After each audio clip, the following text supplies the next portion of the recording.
तो इस तरीके से गौतम बुद्ध ने अंगुलीमाल की ज़िंदगी को पूरी तरीके से बदल दिया। व्हाट्सअप गाइस, फैक्ट हेलो में आप सभी का बहुत बहुत स्वागत है। दोस्तों, कैसे हैं आप सभी लोग। आज मैं एक स्टोरी लेकर आया हूँ गौतम बुद्ध के ऊपर फिर से।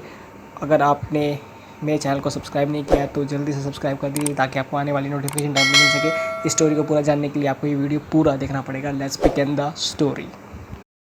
तो दोस्तों, कहानी की शुरुआत इस तरीके से होती है कि ये कहानी एक बहुत पुरानी कहानी है।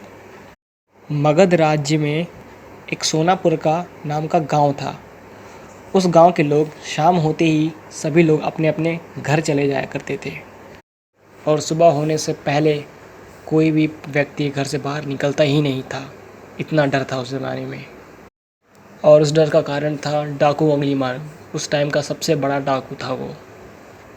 डाकू अंगुलीमाल मगध के जंगलों में एक गुफा में रहा करता था, जो काफ़ी ख़तरनाक जंगल हुआ करता था। डाकू अंगुलीमाल लोगों को जान से मार दिया करता था, लोगों को लूटता था, लोगों के सामान चुरा लेता था। और डाकू अंगुलीमाल का दहशत इतना ज़्यादा हो चुका था कि वो जिन जिन को मारता वो उनकी उंगलियों को एक एक उंगली काट के उनकी माला बना के वो पहना करता था। इस वजह से उसका नाम अंगुलीमाल पड़ा। लोग काफ़ी ज़्यादा परेशान हो चुके थे। लोग चाहते थे कि उस डाकू अंगुलीमाल से वो लोगों को छुटकारा मिल जाए हमेशा के लिए।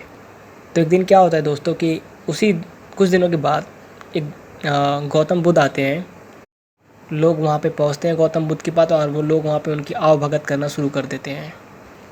गौतम बुद्ध ने देखा कि गांव के लोगों में कि किसी बात को लेके उनके मतलब बहुत ज़्यादा उनको प्रॉब्लम हो रही है। गांव वालों को किसी बात को लेकर उनको बहुत ज़्यादा प्रॉब्लम हो रही है। तब गौतम बुद्ध ने सारी बातें सुना और फिर गौतम बुद्ध ने कहा कि जानने की कोशिश करी कि आखिर प्रॉब्लम क्या है, आखिर गांव वाले लोग इतने ज़्यादा परेशान आखिर क्यों हैं। फिर गांव वालों ने बताया कि एक अंगुलीमाल नाम का डाकू है जिन्होंने बहुत दहशत फैला रखी है। लोगों को मारना, उनको लूट लेना, उनकी उंगलियां काट देना, वो इतना डर उन्होंने मतलब उस डाकू ने पैदा कर दिया है कि हमारा बाहर निकलना बहुत ज़्यादा मुश्किल हो चुका है। फिर क्या होना था, अगले दिन गौतम बुद्ध जंगल की तरफ निकल गए।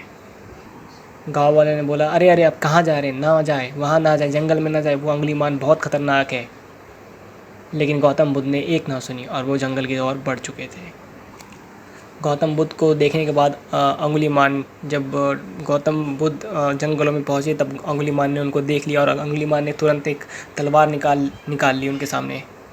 लेकिन गौतम बुद्ध उसकी गुफा के सामने से ही निकल गए और गौतम बुद्ध ने एक बार भी उसे पलट के नहीं देखा डाकू अंगुलीमाल को। और अंगुलीमाल उनके पीछे पीछे आने लगा फिर।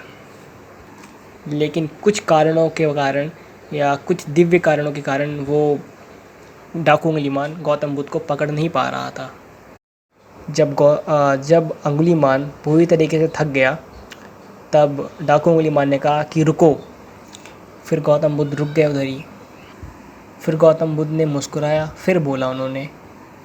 गौतम बुद्ध ने कहा कि मैं तो कब का रुक चुका हूँ।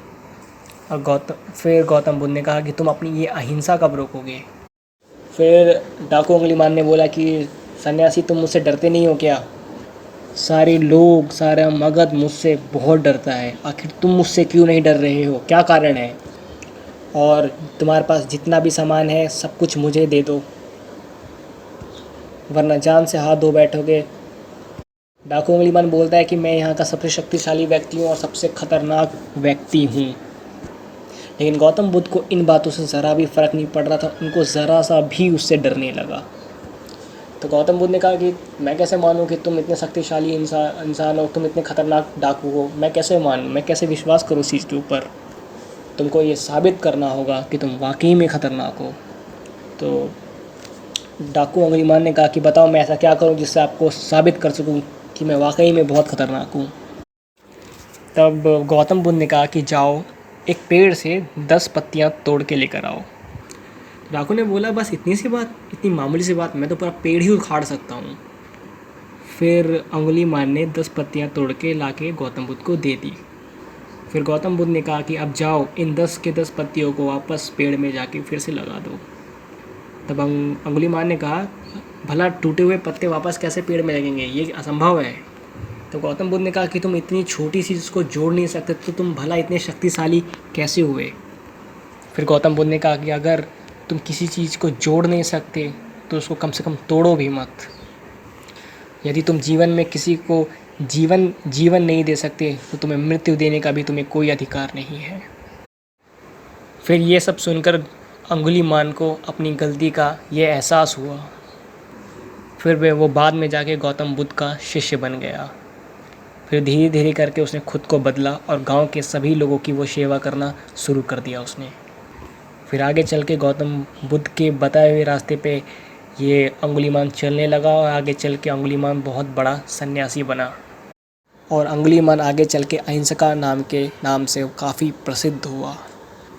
तो दोस्तों ये कहानी बस इतनी ही। अगर आपको मेरी कहानी अच्छी लगी तो प्लीज़ कमेंट बॉक्स में बताएं और शेयर कीजिए, सब्सक्राइब कीजिए।